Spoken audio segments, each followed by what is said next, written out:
Hello Pioneers, today is Wednesday, September 11th. My name is Kylie Bradshaw. And I'm Cameron Guy, and this is your weekly premiere of the press.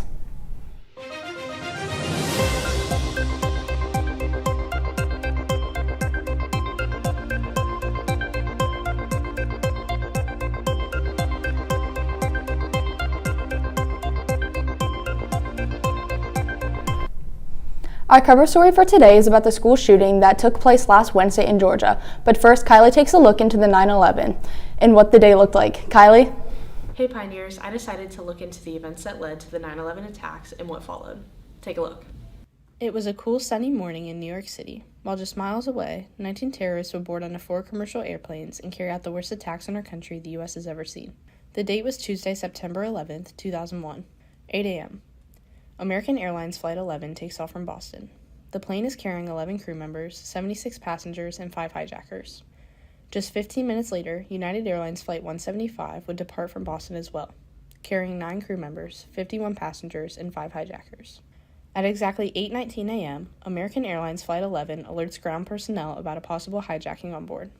8:20 a.m., American Airlines Flight 77 takes off from Washington Dulles International Airport, carrying 6 crew members, 53 passengers, and 5 hijackers.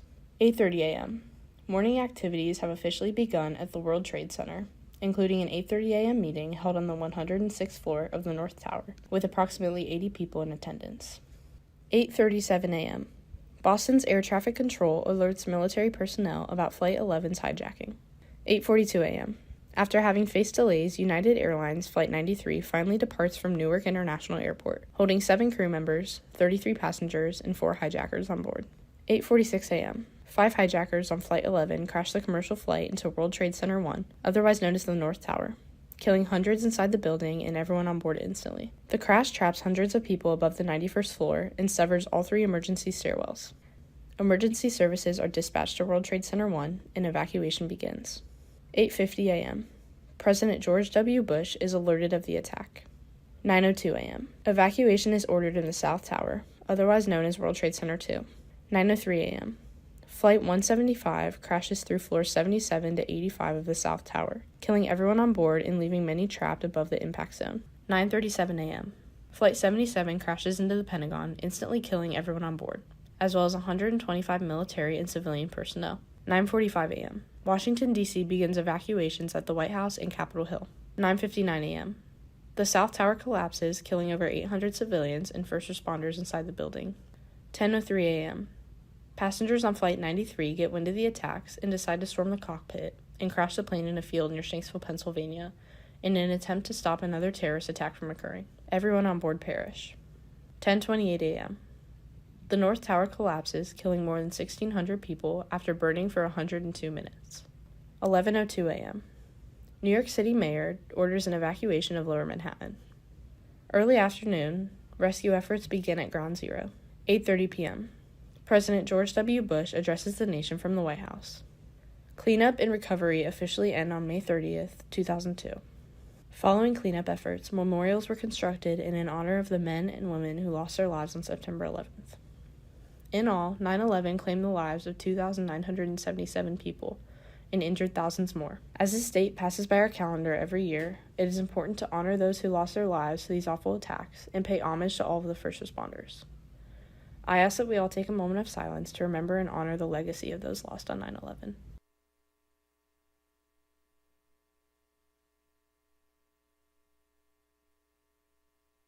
That's all I have for today. Now back to the desk. Thanks, Kylie. 4 people have been pronounced dead and 9 others hospitalized after a school shooting that happened in Winder, Georgia last Wednesday. The gunman had been identified as 14-year-old student Colt Gray of Appalachia High School. We now know Gray has been questioned and put on law enforcement watch list of 2023 after making questionable remarks on the school shooting of the popular gaming platform Discord. Gray, however, denied making such comments, and the case was later dropped due to law enforcement having no probable cause for an arrest. Since the incident, the victims have been identified as 2 teachers, Richard Aspinwall, age 39, and Christina Ermimi, age 53, as well as 2 14-year-old students, Christian Angulo and Mason Schermerhorn. Gray has since had his preliminary hearing where the judge made it clear that he will be charged with 4 counts of felony murder and tried as an adult. Gray's father is also being charged in connection to the gun used in the killings, which he purchased and gifted to his son back in December of 2023. Last night, both presidential nominees, Trump and Harris, went neck and neck at their first presidential debate conference. Here's Grace with the recap of the night. Grace? Thanks, Cameron. Last night, ABC News hosted Vice President Kamala Harris and former President Donald Trump for what would have been the second presidential election debate of this year's election season. Due to Joe Biden's dropout of the race in late July, it was the candidates' first official debate against each other. Both candidates started the night off strong by answering questions related to the U.S. economy and their individual plans regarding popular topics such as illegal immigration and abortion. Other important topics discussed included the mention of foreign disputes, for example, the war involving Ukraine and Russia. Both candidates had moments where they were somewhat outspoken. However, the night stayed fairly calm for the two. Since last night, Fox News has formally invited both candidates to participate in a second presidential debate, which would take place in October. However, it is unknown at this time whether or not the candidates will accept.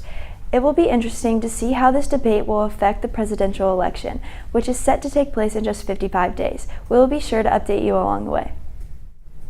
That's all for our show today, Pioneers. As always, thanks for watching. For the press, I'm Kylie Bradshaw. And I'm Cameron Guy. Make sure to tune in next Wednesday for more national news and have a great rest of your week.